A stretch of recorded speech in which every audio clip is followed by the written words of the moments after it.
কেবলমাত্র একটি পাত্রে কোনো ঝামেলা ছাড়া কিভাবে মাংস রান্না করবেন আজ সেটা দেখাবো। অনেকে ব্যাচেলার বা যারা প্রথম মাংস রান্না শিখছেন তাদের প্রথম কোন মশলা কখন দেবেন সেই সমস্যাটা প্রায়শই দেখা যায়। তাই সেই সমস্যার সমাধানে আজ এই হাঁড়িতে চিকেন। এছাড়াও রোজ যারা কড়াইতে চিকেন রান্না করে একই স্বাদে বোর হয়ে যাচ্ছেন তাদের জন্য এই রেসিপিটা।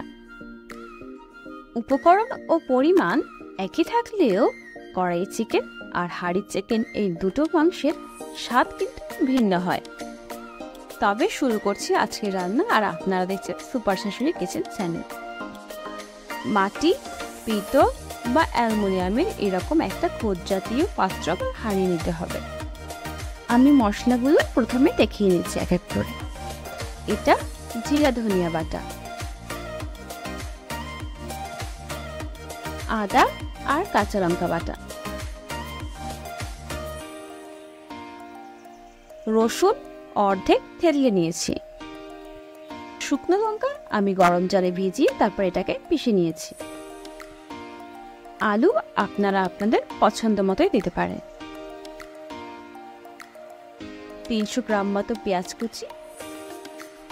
1 কেজি মাংসে প্রথমে জিরা বাটা, আদা, কাঁচা লঙ্কা বাটা, রসুন বাটা, শুকনো লঙ্কা বাটা, 300 গ্রাম মতো পেঁয়াজ কুচি, 100 থেকে 150 গ্রাম মতো সর্ষের তেল দেব, আর দেব পরিমাণ মতো নুন ও হলুদ। ব্যাস এই কটা উপকরণই।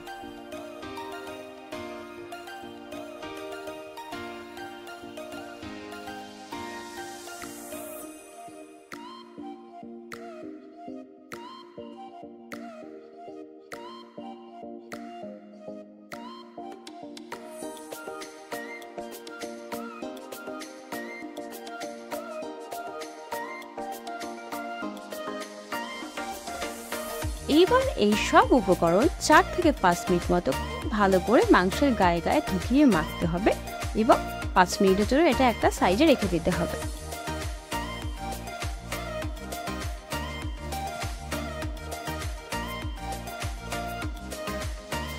আপনারা যদি রান্নায় একটা ভালো রং চান তবে এরকম কাশ্মীরি লঙ্কার গুঁড়ো ব্যবহার করতে পারেন।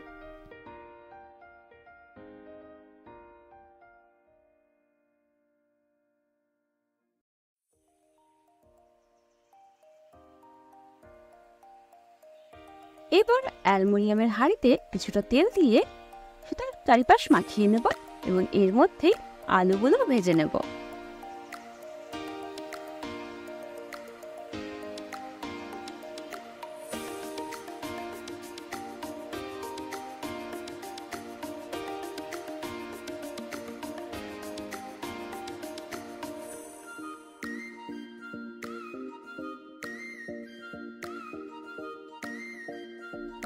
আলু ভাজা হয়ে গেছে। এইবার গোটা জিরে, গোটা গরম মশলা আর দুটো শুকনো লঙ্কা ফোড়নে দিয়ে দেব।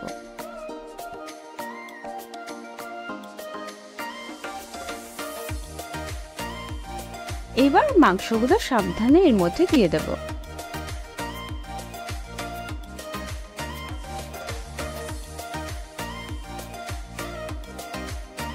তারপর হাতার সাহায্যে এটাকে নেড়ে চেড়ে নেব।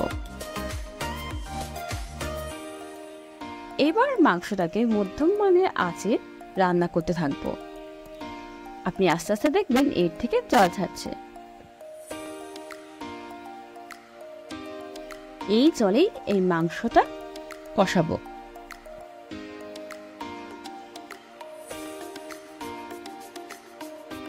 দিয়ে দিচ্ছি পিস করে রাখা টমেটোগুলো।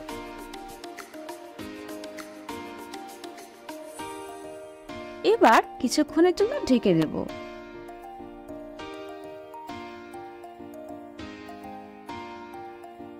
আর মাঝে মাঝে ঢাকটা খুলে সেটাকে একটু নেড়ে নেব যাতে নিচে লেগে না যায়।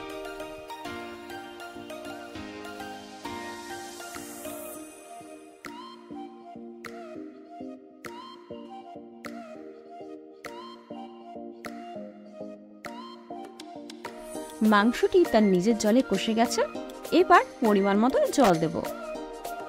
আমি জলের পরিমাণ 300 থেকে 400 মতো রেখেছি, আপনারা আপনাদের প্রয়োজন বুঝে দেবেন।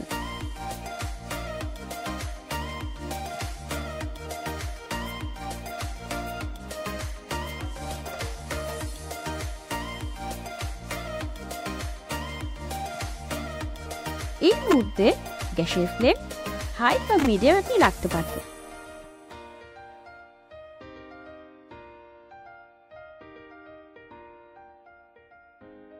গ্যাসের ফ্লেম হাই রেখে এবার এটাকে ফুটতে দেব 10 মিনিট মতো।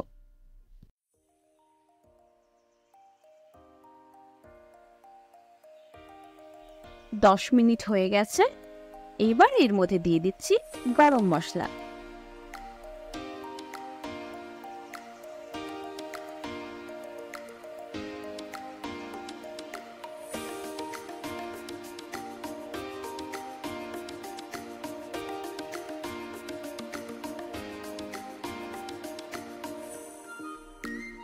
শেষে দেব 1 থেকে 2 চামচ ঘি। এই ধরনের হাঁড়ি চিকেন মূলত বিহার, ঝাড়খণ্ডে ভীষণ প্রচলন। তবে যেরকম খাবারের দেশ কত ভাগ হয় না, এখন সবখানে এই ধরনের হাঁড়ি চিকেন রান্না দেখা যায়। আর বাঙালিরা সব ধরনের রান্নাকে খেতে ও খাওয়াতে খুব ভালোবাসেন। উপকরণ ও পরিমাণ এক হওয়া সত্ত্বেও কিভাবে শুধুমাত্র পাত্র ভেদে একটা রান্নার স্বাদ পাল্টাতে পারে সেটা আপনার না করলে বুঝতে পারবেন না। তবে আর কি, বাড়িতে ট্রাই করুন আর নিজেরাই হাতে নাতে ফল পান।